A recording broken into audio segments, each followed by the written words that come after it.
I'm Peter Fogarty of the New South Wales Soil Knowledge Network. Managing water is the key to managing soil erosion on forest tracks and roads.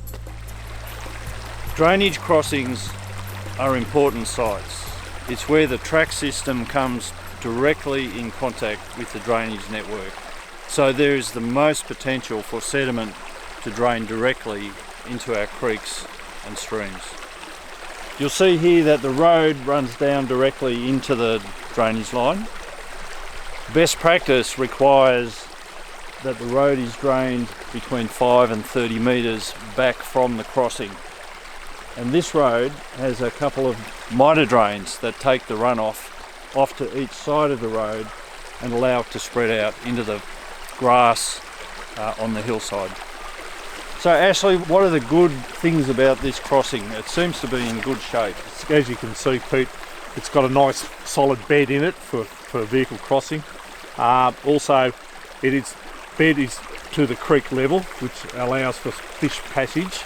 And as we can see, for the height of the flood flows that were here a while ago, it's held up very, very well, plus being a bed level crossing and good sized rock in it. Drainage crossings are high risk situations in any forest operation, and there's potential for significant sediment to get into the drainage system if the crossings aren't done properly. Ashley, we've got a bit of a problem crossing here. I think we ought to go and have a close look at it. Here's the first problem. We've got water coming all the way down from the table drain, washing across this open area here and then into the creek across the bank. You can see where it's cutting in and eroding yes. Quite a lot of soil. Yeah.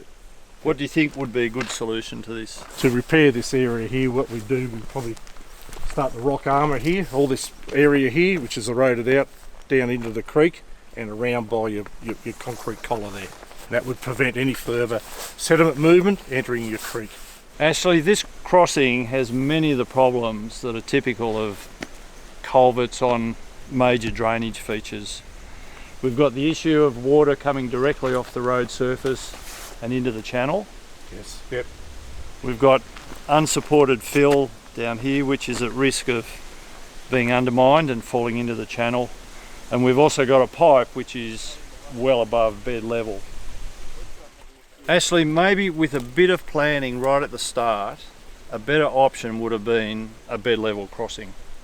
When the bed level is constructed correctly, you have no issues with maintenance, with creek culvert and pipes. And they have the major advantage that the water basically passes over them.